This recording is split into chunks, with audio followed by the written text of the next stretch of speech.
Hello, hello! I wanted to make a little guide for Daima Goku in Gekishin Squadra because I noticed that people don't exactly know how to play him.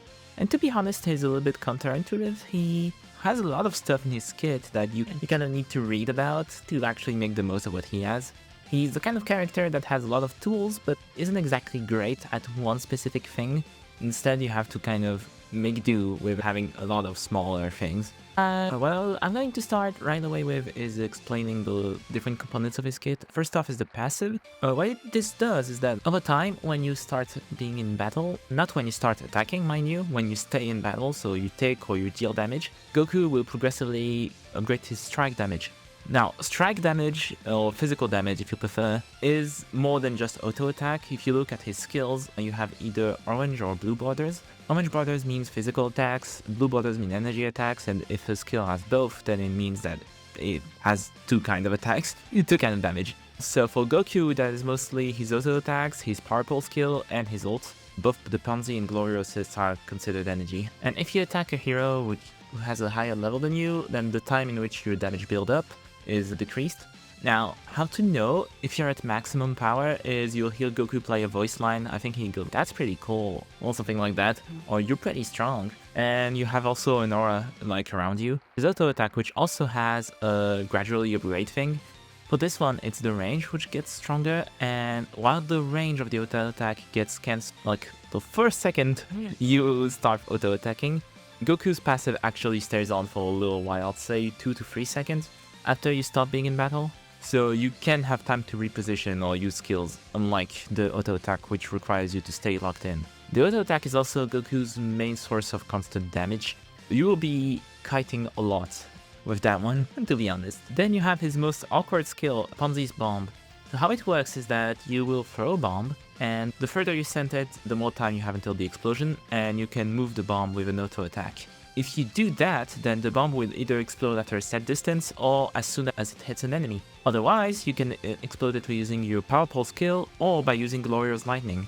If you do use Glorious Lightning, it does larger explosion, and Glorious Lightning will use it as a target to spread, as we'll see later. So generally, you want to explode your bomb using Glorious Lightning, and if you hit guys, it does a good amount of burst damage and some dot, and this is your only burst skill, if we don't count your ult, so you want to never miss your bombs.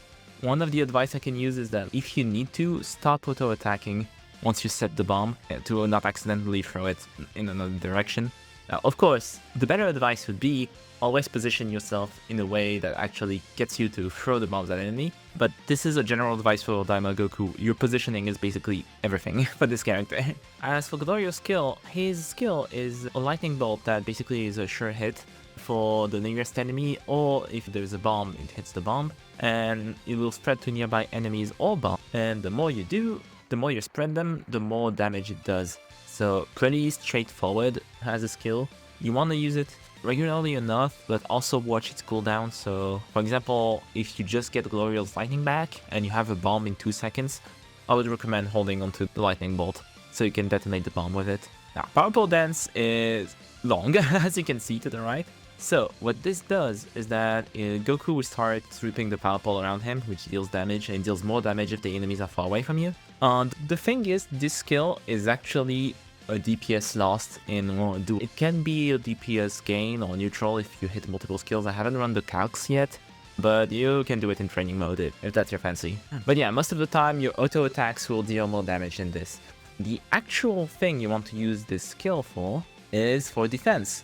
The first instance of damage you take during this skill will be halved, and if you take an energy attack, you will get more energy defense and more movement speed. If you get a physical attack, you get more physical defense and more movement speed. It lasts for, I would say, 1 to 2 seconds, probably 2 to 3 seconds after the skill ended. So you can use it for defense, and you can also use it to chase down enemies. You can move when you do this, and this is another moment to mention one of my big Daima Goku advice. Always move. You have no reason not to move. You have the range to fight while moving. So always move, always be sure you try to avoid most attacks because you don't have a lot of HP. So you want to make the most of your range and your mobility. Also, what I would recommend, since you can cancel this move with an auto attack, is that if you think about it, you basically, as soon as you proc the defense and movement speed up, you use the auto attack to cancel, like as soon as you do it. So you keep the buffs and you go back to dealing more damage with your auto attacks and building the range. Now his ult is funny. So how it works is that you target a specific area in front of you, Goku will transform into a Super Saiyan, then dash forwards, deal damage, then do a leap back, or that you can actually choose the direction of, and do another instance of damage.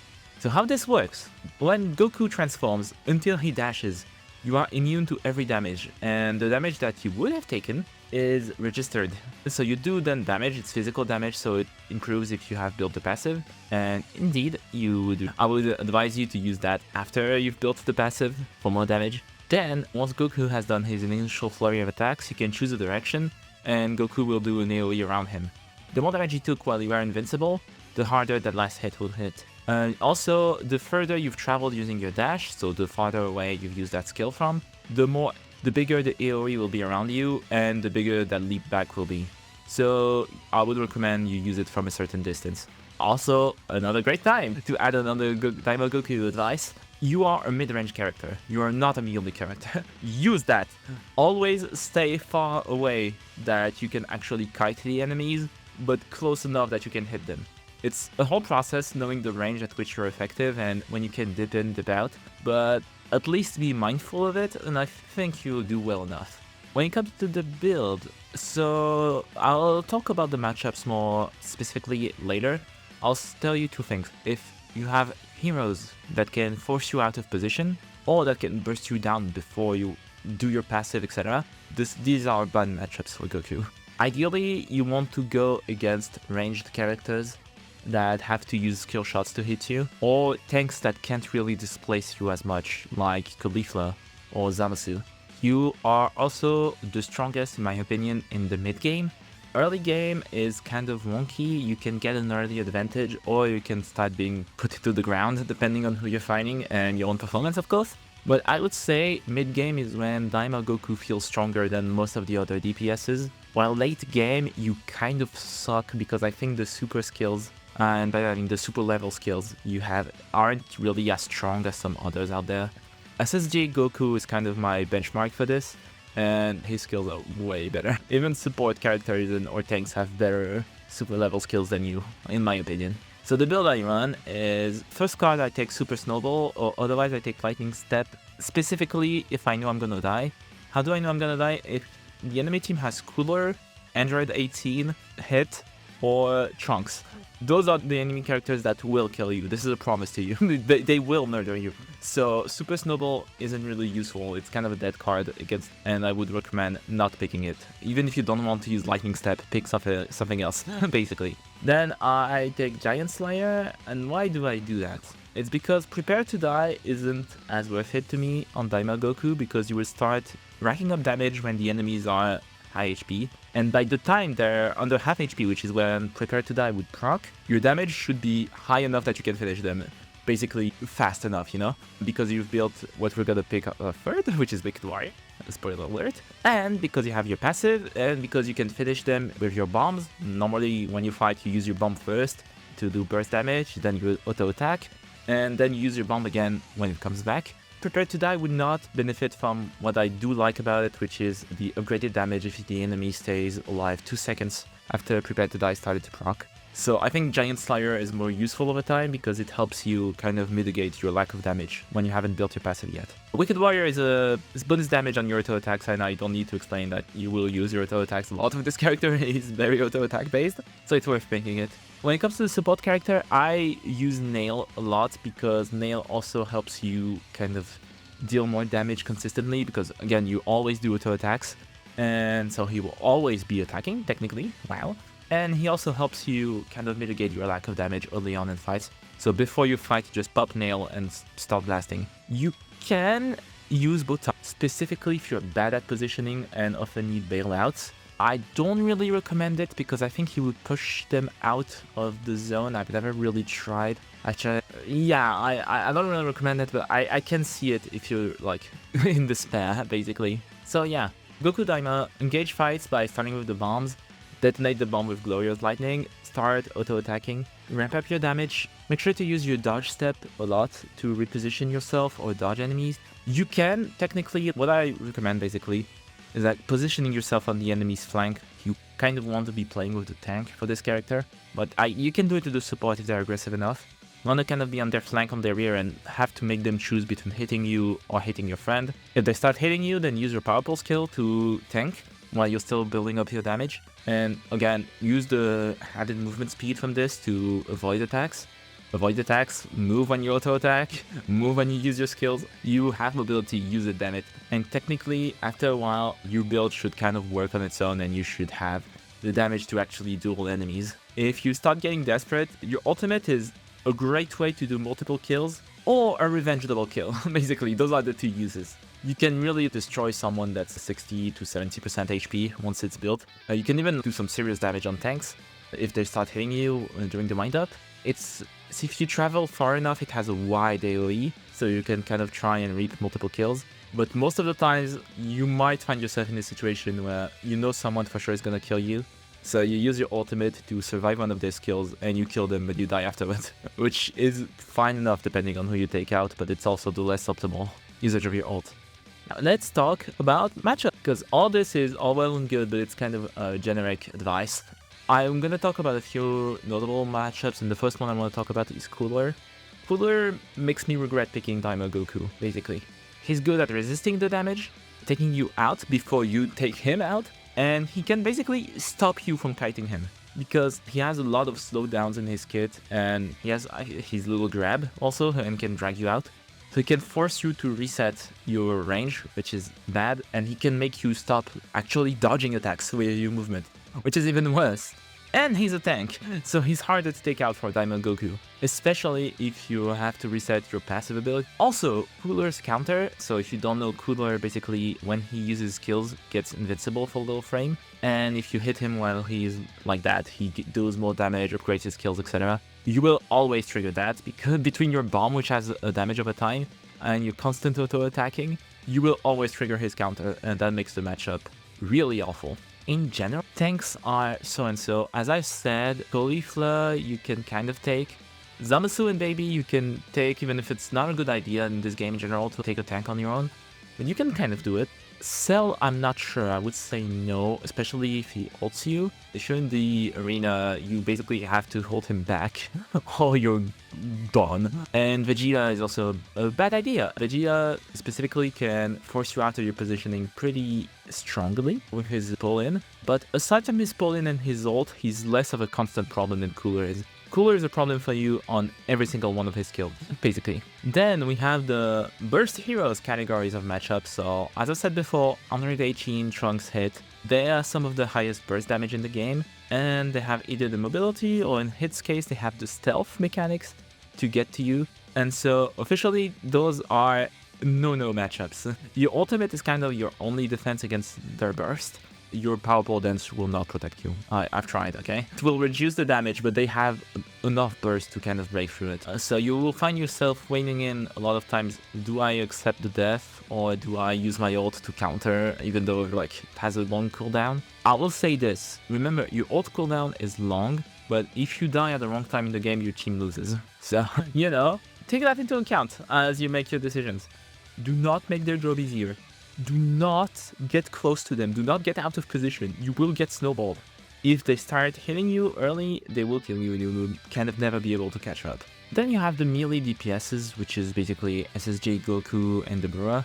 From early to mid-game, I say you have the advantage on them because you have the range to hit them. They have to engage you, like, to basically overextend to get to you. The skills aren't far-reaching enough yet to get to you safely, and they're less tanky at the start and middle of the game, so you can get them pretty quote-unquote easily. If the Burrow freezes you, you're gone, as you know, and your max HP is very tiny, taking this into account. And Goku's Spirit Bomb is hard to counter with your ult, because you are invincible during the transformation and like the start of the rush, but afterwards you still take normal damage, so if you use the ult to basically counter the Spirit Bomb, you risk dying afterwards anyway. And I would recommend using it to get out of the Spirit Bomb, if you are that desperate, of course.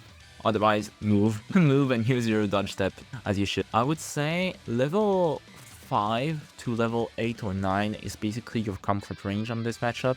This is where you'll be able to put them for the ground if you've played correctly in the early game. This is where you really feel that your super level skills are way worse than theirs, like by a large margin. Then you have your most easy matchups would be ranged DPSs, so Majub, Piccolo, Bojack, Kale, and the Gammas. Remember, continue moving, always be moving, dodge their attacks as you hit them, use your step to reposition yourself in ways that are annoying for them. You don't have their burst, but because you will be dodging their attacks as you go, you will get the advantage pretty naturally. Side note, if Kale ults, you can try to one-shot her shield early game, rather mid-game, with Glorio plus the bomb, so you can do it from a bit far away, or your ult. If you have neither of these things, abort mission. Kale will absolutely trounce you. Bojack's strengths can also be very dangerous because they slow you, they make you unable to dodge, able to catch up and pursue him. So basically your two game plans. And yeah, I would recommend basically using your dodge step to get out of the way if you get caught in it. The easiest solution. Mentions to supports. Krillin will be annoying because you can't really take out his energy mines in an easy way. I think the bomb can take them out, but this is such a waste of a skill that you basically can't. Maybe Glorio can, but I'm not really sure. I never really had the chance to actually test that one out. Solar Flare also restricts you to only using your skills and forces you to reset your auto attack, so not good at all. Frieza is also really bad if the enemy knows how to play Frieza. He's kind of a difficult character, so you might find yourself still winning against him. But a good Frieza will force you to disengage and reset your damage all the time, and that is the death of you, basically as a DPS. And some final pieces of advice that I would add. You have a lot of AoEs in your kits, you have a lot of range in your kits. That makes you a prime candidate to actually defend Gods of Destruction. Do it. Especially if you're struggling, you go farm, you go back when you're low on HP, and Zeno is hitting your towers, you go defend. There is no shame in playing more defensively with this character. Letting enemy do the mistakes first of pulling in, and then they have to pull out while you're pursuing them. This is even what I would recommend on some of the harder matchups like coolers, etc. When it comes to bosses, the two bosses you want your team to do are Nappa and 116. This is because Nappa buffs the auto attacks for your entire team, and 116 buffs the movement speed, which are two things you benefit most. If you need to do one boss, it's Nappa, because it is the biggest upgrade to your damage. But yeah, both of them are really good for your gameplay. On bosses, with my final piece of advice, bosses are a bit weird with Daima Goku because you're one of those characters that have the damage to solo them, but you can also get it stolen from basically the entire cast. Oob can burst down, Piccolo can burst down, Bojack I guess can burst down, even if it's a little less. SSJ Goku can burst it down, Kale can burst, and the entire game can steal bosses from you. So if you're going to solo a boss, I would recommend exercising great map awareness, even greater than usual. And remember that bombs are pretty much your only burst that is like as strong as other characters. So keep a bomb in the bag to actually finish the boss if you're worried about it being stolen from you. And I think that's pretty much it from Daima Goku. I would say he's a bit of a average plus character. He's good. Yeah, honestly, the game is pretty balanced in a way.